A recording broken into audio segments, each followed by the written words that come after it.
South Carolina's helpless against Clemson in Columbia. We'll talk about it right here on Locked On Clemson.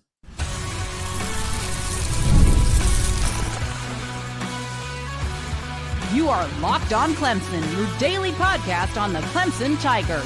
Part of the Locked On Podcast Network, your team every day.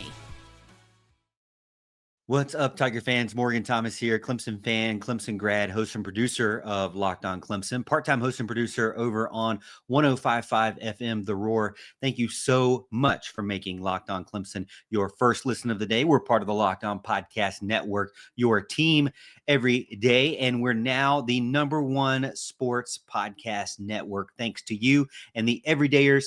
Big salute out there for those of you who know what we do here on Locked On, Monday through Friday, exclusive Clemson content right here for you. And if you're not yet an everydayer, all you got to do is hit that follow button, hit that subscribe button so you never miss another episode. Hey, today's episode is brought to you by Game Time. Download the Game Time app, create an account, use code LOCKEDONCollege for $20 off your first purchase. On today's episode, this Tuesday edition, we're going to get into segment 3, Clemson out coaching and making South Carolina's game plan backfire. Segment 2, we're going to talk about Lenor Sellers and how he was really shockingly not a threat this year in the rivalry game. But starting everything off, I wanted to get things rolling with how helpless South Carolina has become against Clemson. And I say helpless in the sense of not overall, although, it's been years and years and years that Clemson has been leading the series against South Carolina, but helpless against Clemson in Columbia, not struggling against Clemson, not inconsistent against Clemson, but helpless against Clemson when they're at home. I don't know of any other rivalry that has been this bad in recent memory. And the numbers aren't just surprising, they are staggering. They change everything that you need to know about this rivalry and how dominant Clemson has been. And the one stat, or the main stat, that I think is, most unbelievable in Clemson's victories in Williams-Brice Stadium and how much that they show that they own South Carolina in their own stadium, is because in the last 5 games that have been played in Columbia, South Carolina has only scored 34 points. 5 games, 34 points. That's an average of 6.8 points per home game. Just 1 touchdown a game. Not even that. 6.8. Can I even really give you a full touchdown? Because that's a fraction. In those 5 meetings, South Carolina, has not played well. The funny thing is that really both road teams have done well back and forth the past, more recent years with under Cade Klubnik and Garrett Riley. But over the past 5 home games in South Carolina, only 4 touchdowns have been scored. 4 touchdowns in 5 home games for South Carolina. That doesn't really happen to a lot of rivalries that you would think on the outside looking in. Maybe you're not a full South Carolina Clemson ball knower. You would think, oh man, this South Carolina Clemson game, it's going to be heated. It's going to be historic.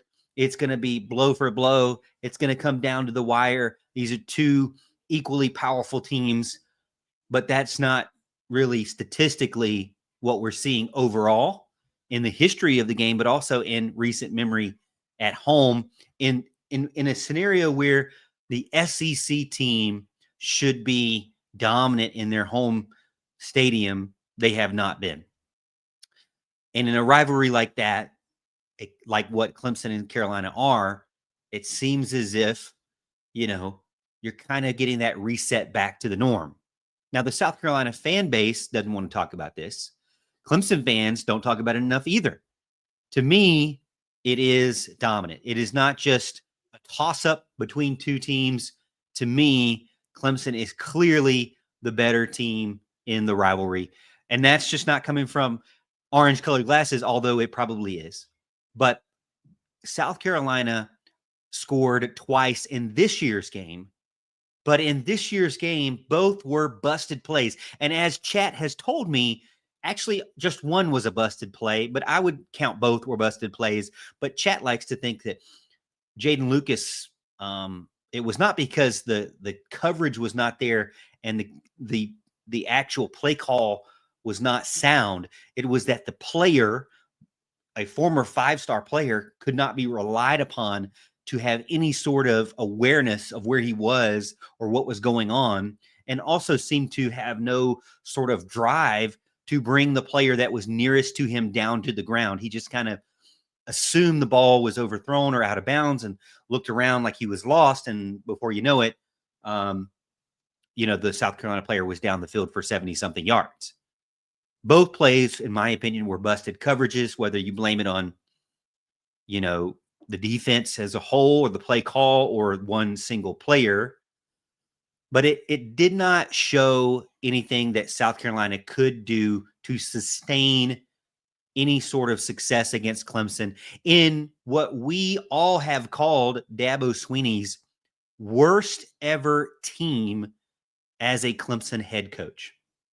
I mean, by far, most Clemson fans have been disgusted by this team. And I hate to say that because I'm not saying this as a personal attack on the specific players, but the team as a whole has not met expectations for what the national media gave to them, has not met expectations of best is the standard of what Dabo Swinney seems to hold as the expectation, and has not met expectations as what Clemson fans hold. Keep in mind, winning 7 or 8 or even 9 games over and over and over is not what Clemson fans are paying for. There have been many coaches that have been able to come to Clemson and win 7 games, win 8 games, 6 games, 9 games. But you end up being Tommy Bowden in that case where, we don't hate you, but we just know that we demand much more with our money. And in this case, you haven't had that kind of feeling under Dabo Swinney era ever, really. So what was shocking to me, and I think to a lot of other Clemson fans, was just how lack of any kind of identity or direction South Carolina could get versus Clemson. They had the 2 big shots, and you have to give it to them. It made us nervous. It made me nervous, and I'm just a nervous fan. So it's probably not shocking to you, those of you who listen to the show, that I'm nervous, because that's just it. That's how I am when it comes to college football and Clemson. But they had 2 big shots. And outside of that, no points in the second half, no points in the first quarter, 0 third down conversions until really the game was out of hand. Clemson outsnapped them by over 30 snaps, almost 20 snaps. And Clemson controlled the clock by over 15 minutes. So honestly, the final score being what it was much closer than, or looked much closer than the game really was. I mean, if you have another quarterback other than Cade Klubnik, you possibly have 3 touchdowns that were unaccounted for. I would say definitely 2 that were unaccounted for because of poor throws, from Cade Klubnik and lack of ability to keep the ball moving. But what I love about Clemson in this game against South Carolina is kind of what gives me hope for next year. They played tough. They had a lot of starters that were out, but they played tough. They played physical. They frustrated South Carolina. They smothered them outside of those 2 big plays. When Clemson shows up and plays structured and has great communication on the defense, and when they can get that trench push as they did on defense, South Carolina just could not function. And other teams wouldn't be able to do that either. A lot of fans have said, well, Morg, if this team had played like this, all season, it would have been a different story. And that is very true. Clemson dominated South Carolina. Unfortunately, they weren't able to do that and sustain that throughout an entire season with all of their opponents. And also, unfortunately, they weren't able to do that in some of those games many of those games in their own home stadium as well. So while Clemson was extremely dominant against South Carolina, and they have been at Williams-Brice Stadium, in 2026, fans are going to want to see that return to dominance in their own stadium against ACC opponents, which is what we didn't see in 2025. All right, segment 2, we're going to talk about Lenor Sellers and how, shockingly, he was not a threat versus Clemson in this game right here on Locked on Clemson.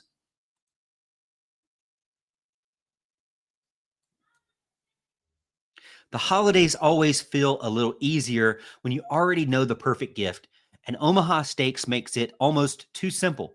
Whether you're treating yourself this season or sending something memorable to family and friends, Omaha Steak delivers handcrafted perfection right to their door. And this week is the best time to jump in because their cyber sale is here and the deals are huge. I've given Omaha Steaks to my brother-in-law before, and it was a gift that he loved. The reaction was always great. The excitement when the box got there, he gave me a call, and even bigger smiles once he hit it, everything hit the grill.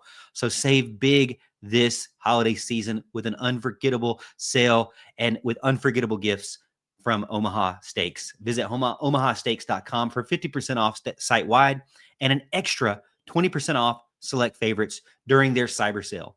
And for an additional $35 off, use promo code COLLEGE at checkout. That's omahasteaks.com, promo code COLLEGE for $30 off additional on top of the cyber sales.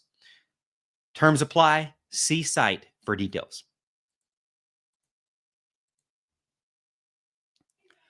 Clemson turned Lenor Sellers night and day. And could you say it was Tom Allen? I think you give a lot of credit to Tom Allen. But I also have to give a big shout out to two specific players that I think dominated in this game. And they both were from the linebacker position. One was Sammy Brown, which we knew that he had to play a big role in spying Lenoris, and also Wade Woodaz. He played his best game of his Clemson career. And a lot of Clemson players who were on their last year with Clemson or last season with Clemson played arguably their best season or best game in their career. And really, what better game to do it than the South Carolina rivalry game? Now, last year, as you remember, we talked about this last week, Lenor Sellers was a menace, not only to Clemson fans, not only to Death Valley, but to Wes Goodwin and the staff after going 166 yards rushing and, a bunch of touchdowns. It seemed as if that was the big scare factor for me, for Clemson going into this game. It turned into no threat, a non-factor, ultimately finishing with just 2 rushing yards versus Clemson this year. The single greatest one-year defensive turnaround possibly in history of the rivalry. Last season, again, Sellers embarrassed Clemson, but this season, Clemson looked prepared. They were much more disciplined. They weren't overwhelmed by his athleticism. And honestly, Lenor Sellers overall this season has taken a step backwards. Going into that game last year, he was riding high, some of the highest QBR ratings of the end of the season in college football, some of the best completion percentage in all of college football, some of the best dual threat that you had seen in all of college football. And they won a ton of games. They were on a tear at the end of last season. This season was much different. They were not winning a ton of games. They struggled to have many wins all season, only 4, and 2 of them came early in the season. And so Lenor Sellers, his completion percentage was down a lot, and he wasn't really running the ball a ton at all. A lot of that could be said because of the fact that South Carolina is struggling on their offensive line. They also struggled to figure out what kind of identity they're going to have, getting rid of their offensive coordinator and switching that out midseason. Never a good sign. But Clemson holding their best player to 2 yards is a clinic from Tom Allen. And that's what I like to say towards the end of the season. And I can think that you would probably agree with me in saying that the discipline on the defense, even after having a season that's been one that a lot of fans, including myself, would like to flush down the drain, the discipline to continue throughout 12 games, to continue to study film, to continue to develop yourself as a player, for the staff to keep putting the time in. That's not just discipline. It's not just coaching. It's also showing a high level of pride in your craft and in the position that you're in playing for Clemson. The respect level that the Tiger players showed to the university, showed to the fan base by winning a game like that, especially on the defensive side of the ball, by dominating their rival really at almost every position outside of maybe wide receiver, but even still, it was just two big plays. Clemson did it by continuing to put in the work. And as we talked about on the radio, that's really where Dabo Swinney shines. You know, we like to brag about him and say he's a great coach when he wins 15 games straight, right? Those are obviously amazing seasons that you definitely want to brag about. But as I've tried to remind you on the radio show and on this show, is that the best coaches in any sport can continue to motivate, can continue to push their team, can continue to keep their team disciplined, continue to develop, even when the season itself seems to be lost. That's really why you like Dabo Swinney as a head coach versus many other coaches, because the team did not give up. The players didn't give up. The coaching staff didn't give up. Dabo Swinney wouldn't allow it. Why is Dabo making $11 million plus a year? It's because of what he's done. A lot of fans like to say, well, we're paying him $11 million so that he can win more championships.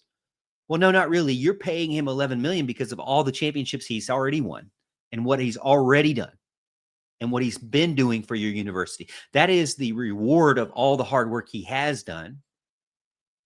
And you're going to continue to pay that because of the history that he has. But there is that standard that is there. But the paycheck is not it as far as the future. His work ethic and what he's able to continue to bring to the table. That's why I say Dabo Swinney is the best option out there for Clemson for the foreseeable future. Another thing is Dabo is not a play caller. So while he is a great head of the university, a great face of the university, he's not going to embarrass you by being a head coach like many other head coaches out there. He's going to win a lot of games, be a respectable figurehead for your university and your team. And he could revamp the entire team just by swapping out coordinators and getting more players from the portal or whatever it may be. That's why I say Dabo is the greatest kind of head coach you can have. Because if he leaves, or because he doesn't have to leave, and you can completely change the look of your team just by new players and new coordinators, he can still stay there. Again, the turnover from what Clemson did last season or was not able to do last season to what they did this season, to me, is a sign of the progress that's made in 2025 and the rebuild and rebound that could be made in 2026. There are a lot of big-time question marks for 2026, though. But how did Clemson dominate? Well, they contained Lenor Sellers. They controlled the rushing attack from them, and they closed in and held their matchups, extremely, extremely close to the hip. Even the busts, like I said, there was really only one with Harbor that you could say he beat him big time, but the other one wasn't that bad. The defensive line, I was mostly shocked by that as well. Unstoppable. 5 sacks, 7 hurries, 11 pass breakups. Over half of South Carolina's offensive plays went for 3 yards or less.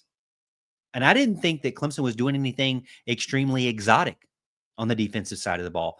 They didn't have to do much to overwhelm Lenor Sellers. One year, he was a superstar. The next year, a non-factor, no threat. Clemson just didn't slow him down. They didn't just limit him in the game. South Carolina's star player, Lenor Sellers, was erased from the game and a non-factor. They took away the main identity that they could have, and that alone won them the game and redeemed them in a lot of eyes of some of the fans out there. All right, segment 3, we're going to get into how they outcoached and outplayed Clemson or South Carolina, and how South Carolina's game plan ultimately backfired on them. Right here in segment 3 on Locked on Clemson. The World Cup is coming back to North America for the first time since 1994. And with 48 teams for the first time ever, it's going to be massive. But let's be honest, getting tickets is usually the hardest part. And that's why the Game Time app is clutch, finally giving fans a real advantage when it comes to snagging seats. With Game Time, you can track price drops in real time, get alerts when great seats open, and buy tickets the moment that they hit the app. It puts the power back in your hands and makes going to the World Cup realistic instead of impossible. Prices include fees up front, which I love. No last-second surprises at checkout at all. And the seat view feature is a game changer. You can literally see what the pitch will look like from the exact seat you are looking to buy.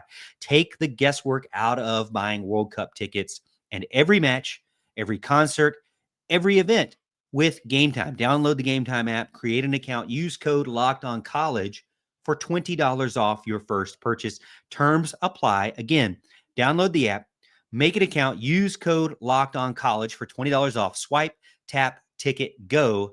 Game Time. All right, segment number 3. Thank you so much for making Locked on Clemson your first listen of the day. And thank you for making Locked on the #1 sports podcast network. Pretty amazing to say. I got to be honest with you. I've told you, if you are a Clemson fan, hopefully you've tuned into this show throughout the season. And if you happen to maybe want to see what other teams are doing and get a little bit of behind the scenes insight, Locked On has a ton of teams out there that they cover. And that's what I love about this group and being a part of them. Clemson's front four, man, looked much better against South Carolina. If Clemson had have done that, all season, I think this season would be completely different. Unfortunately, it's not. But Clemson's front four didn't just win the game. They exposed South Carolina's entire plan. Clemson had a coaching mismatch on the line of scrimmage from the start of the game. South Carolina came into this game believing that they would be able to give Clemson a lot of pressure, and the pressure would open up a lot of opportunities. And what we saw is, man, they blitzed a lot. And Clemson, on the other hand, really didn't have to blitz a lot. And that was what was shocking to me. I felt like Clemson's offensive line was just as bad as South Carolina's. But the linebackers, the corners, the safeties, the edge rushers, everybody came in on South Carolina. And what did they get out of it? They ended up with 1 sack, and for -1 yard. Meanwhile, Clemson didn't blitz a ton at all and delivered 5 sacks with the front four coming after them, just by themselves. And we hadn't seen that most of the season. And that's what's been shocking to me, is that ACC schools were able to hold up very well against Clemson's front four. We kept arguing and complaining about why Clemson was continuing to stay in the 4-2-5 and not get any pressure. But surprisingly enough, against South Carolina, they put on a clinic right in front of our eyes. And on the other side, I don't really know what South Carolina's game plan was or why it was that way. They blitzed a ton. They kept gambling, and they left opportunities there for Clemson when they didn't get home. Actually, Cade did pretty well staying in the pocket because the pocket stayed pretty clean. Now, TJ Moore was clutch. He had over 100 yards receiving. And Antonio Williams was where he as reliable as he's always been. And as we've mentioned all season, which has been a frustration on the Garrett Riley front, and maybe even the Richardson front, is Christian Bentancur gets his opportunity, and he had some good plays as well. South Carolina's plan was obviously to get after Cade Klubnik, and they just couldn't make it happen. And Clemson's plan, to me, shockingly enough, trusted their front four, which I told you I hadn't. I mean, what was there any reason to trust Clemson's front four except against a offensive line like South Carolina's that we could tell at this point, looking back, was in shambles. They ended up forcing 2 interceptions, a pick 6.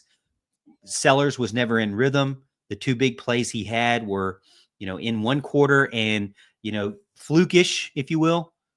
No comfort zone for Lenor Sellers. The entire game felt like Clemson was just the better team from top to bottom. Now, you could argue about the referees and things like that, and I'll talk about that this week too, but I just don't see any way that any South Carolina fan could argue about referees, but then also ignore the fact that their team just looked like they were outcoached. Not only outcoached, but outplayed. And it looked like that position group to position group, Clemson had the better team. They ultimately had the better schedule or a better record, and ultimately will be going to a bowl game while South Carolina is not. This is a really key win for Clemson because of the future. I said this about either team. No matter what would happen, one of those teams would win, and the future would look much better for them in December because of it. And so far, Clemson, it can hit the ground running with more success and maybe less wiping the slate clean as needed as maybe you're thinking about for South Carolina. What's crazy, though, is when Clemson could play at its best, the linebackers were in position. They cleaned up whatever the front four couldn't get to, but the front four got to things. And the secondary didn't need heroics. They just needed to keep trusting the system and keep communicating. While at the same time, the Clemson offense just continued to move the chains. That's what we saw on Saturday. It was methodical. It wasn't super flashy, but it was a game in which they won by 14 points. And when you look back, could have easily won by 21 or 28 points. At the end of the day, Clemson didn't just beat South Carolina. They out-coached them, they out-schemed them, and they out-disciplined them. And the talent showed in the final regular season game in what I'm calling a redemption game for many of these players who have frustrated us for months.